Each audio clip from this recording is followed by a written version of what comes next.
Albert Einstein ने कहा था, शिक्षा तथ्यों को सीखना नहीं है, बल्कि सोचने के लिए दिमाग का प्रशिक्षण है। नमस्कार। नमस्कार।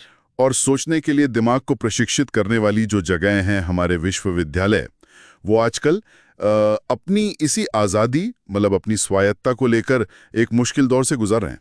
बिल्कुल, ये एक बहुत ही गंभीर मुद्दा है जिस पर आज हम बात करेंगे। हाँ, आज हम इसी पर थोड़ी गहराई से चर्चा करेंगे।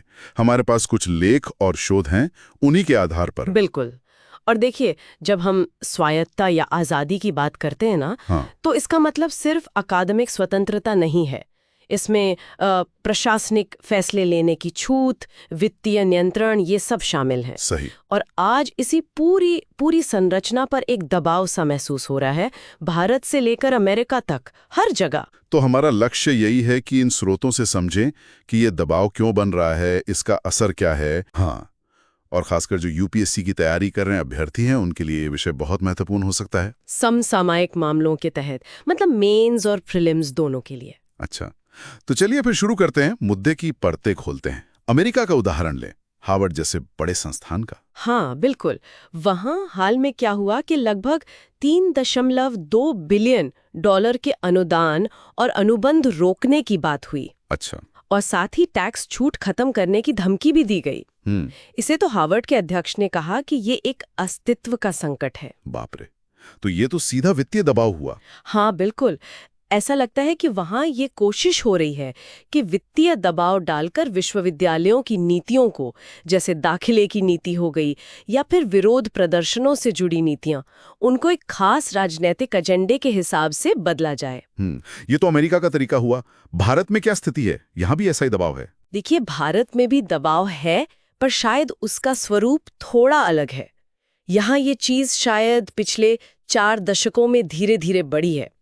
यहाँ पर नियंत्रण अकादमिक लोगों के हाथ से निकलकर थोड़ा नौकरशाही की तरफ ज्यादा गया है। नौकरशाही मतलब? जैसे शिक्षा मंत्रालय हो गया या यूजीसी विश्वविद्यालय अनुदान आयोग, जो फंडिंग वगैरह देखता है, उनके हाथों में ज्यादा ताकत आ गई है, ऐसा कह सकते हैं। तो इसे हम नौकरशाहीकरण कह सकते हैं? हाँ, बिल्कुल, नौकरशाहीकरण, जहाँ फैसले जो हैं वो अकादमिक जरूरत से ज्यादा प्रशासनिक नियमों या कभी-कभी वैचारिक झुकाव से प्रभावित होने लगते हैं।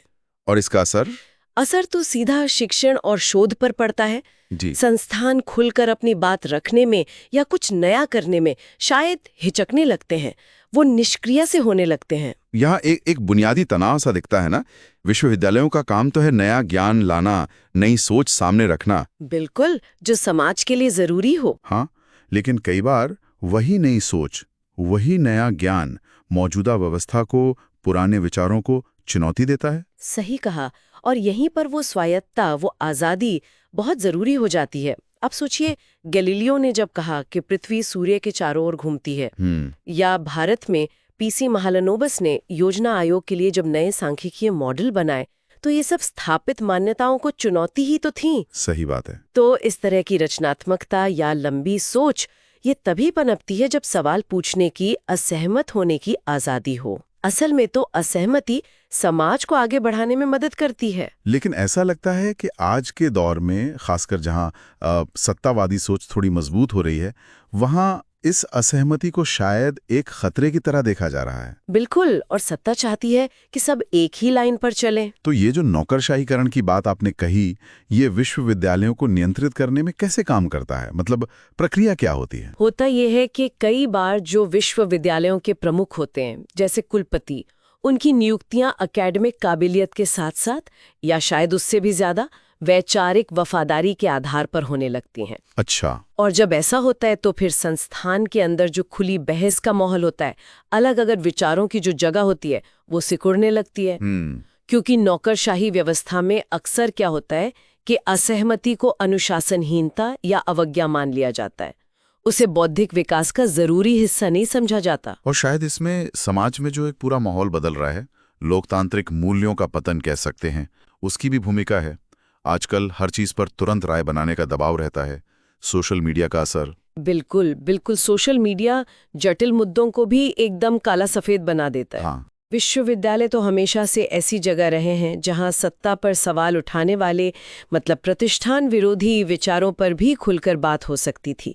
लेकिन जब शासनों का जोर अनुरूपता मतलब कन्फॉर्मिटी पर ज्यादा हो तो ये टकराव बढ़ता है। और सोशल मीडिया इस माहौल को और हवा दे सकता है, जहां गहराई से सोचने के बजाय बस तुरंत प्रतिक्रिया देने पर जोर हो। इसका फायदा फिर वो ताकतें उठा सकती हैं जो अपने हिसाब से माहौल बनाना चाहती हैं। अच्छा, अब जरा पैसे की बात करते हैं, फंडिंग की। आपने हार्वर्ड का जिक्र किया, वो तो निजी संस्थान है, क्या वो भी सरकारी फंडिंग पर निर्भर होते हैं? हाँ, काफी हद तक, खासकर बड़े शोध कार्यों के लिए। देखिए, विज्ञान हो या मानविकी, गंभीर और बड़े पैमाने पर शोध के लिए लगातार और बिना शर्त वाले निवेश की जरूरत होती है। और ये निवेश अक्सर सरकारी होता है? हाँ, अक्सर ये सार्वजनिक यानी सरकारी स्रोतों से आता है। और यहीं पर फिर वो खतरा पैदा होता है कि फंडिंग को एक हथियार की तरह इस्तेमाल किया जा सकता है। जैसे भारत के बारे में कहा जा रहा है कि 1991 में उदारीकरण के बाद से उच्च शिक्षा में प्रति व्यक्ति सरकारी निवेश कम हुआ है। हाँ, कुछ आंकड़े तो यही दिखाते हैं।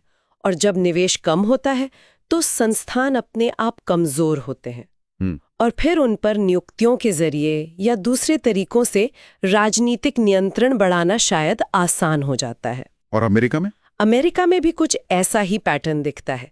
वहां भी जो स्वतंत्र सोच वाले सार्वजनिक संस्थान हैं, उन पर एक तरह का हमला हो रहा है ताकि सत्ता पर सवाल उठाने वाली आवाजें कमजोर पड़ें। तो निजी फंडिंग इसका हल नहीं है?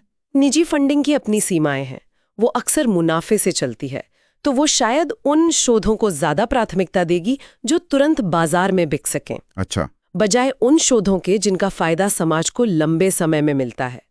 इसलिए एकेडमिक आज़ादी के लिए एक निष्पक्ष और लगातार मिलने वाली सार्वजनिक फंडिंग बहुत जरूरी है। तो कुल मिलाकर इन सारे स्रोतों से जो एक तस्वीर उभर रही है वो ये है कि भाई विश्वविद्यालयों का जो असली काम है समाज के लिए उपयोगी ज्ञान पैदा करना, उसके लिए उन्हें सवाल पूछने, असहमत होने और नया सोचने की आज़ादी यानी स्वायत्तता चाहिए ही चाहिए। बिल्कुल चाहिए। लेकिन आज के दौर में राजनीतिक, नौकरशाही और वित्तीय दबाव ये सब मिलकर इस स्वायत्तता को कमजोर कर रहे हैं। हाँ, और इससे खतरा यह है कि बौद्धिक ठहराव आ सकता है, मतलब नई सोच, नए विचार आने कम हो सकते हैं। सही। तो स्वायत्तता कोई विशेषाधिकार नहीं है, ये समाज की जरूरत है। और यहीं पर एक बड़ा सवाल खड़ा होता है जिस पर हम सबको, श्रोताओं को भी सोचना चाहिए। क्या सवाल? कि क्या विश्वविद्यालयों को सिर्फ ज्ञान बनाने तक ही सीमित रहना चाहिए या फिर समाज में जो बदलाव लाने की जरूरत है उसमें उनकी एक ज्यादा सक्रिय, एक ज्यादा मुखर भूमिका होनी चाहिए, खासकर तब जब उनकी अपनी आजादी ही दांव पर लगी हो। ये वाकई एक सोचने वाला सवाल है। चलिए, उम्मीद है कि इस चर्चा से विश्वविद्यालयों की स्वायत्तता के इस अहम मुद्दे को समझने में कुछ मदद मिली होगी। उम्मीद तो यही है। अगर श्रोताओं को ये विश्लेषण उपयोगी लगा हो तो इसे पसंद करें, हमारे चैनल को सब्सक्राइब करें और अगर आपके मन में कोई सवाल या विचार हैं तो नीचे कमेंट्स में जरूर साझा करें। हाँ, हम जरूर पढ़ेंगे। अगली बार फिर मिलेंगे एक नए विषय के साथ। धन्यवाद। धन्यवाद।